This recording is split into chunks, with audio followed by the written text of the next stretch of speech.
अस्सलाम वालेकुम नाज़रीन, सिंध दरकुन जे ख़बरनि जो सिलसिलो जारी आहे। तव्हांखे जाती मां ख़बर जाती 10 ॾींहं अॻु जाती जे सामूंडी किनारे न्यांग जेरो सिम नाले मां मिलियल नौजवान पोलियो वर्कर अफसर जज जे हथ आयल लाश वारे मामले ते एसपी सुजावाल साई अजीज टारपोर्ट जे वरतल पाण मुरादू नोटिस बाद 24 साला नौजवान पोलियो वर्कर के बैरमानी तरीक़े से कत्ल करण जो इंकशाफ थियो है।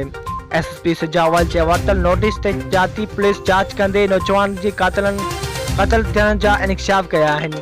जंहिं बाद एसएसपी सुजावाल साई अजीज टारपोर्ट गुज़िरियल ॾींहुं जाती पहुची नौजवान के कत्ल थियण वारी जाइ वारदात जो जाइज़ो वरितो ऐं नौजवान पोलियो वर्कर जे वारसनि सां मुलाक़ात करे तफ़सील वठण बाद नामालूम कातिलनि खिलाफ़ केस दाख़िल कराए वरितो आहे।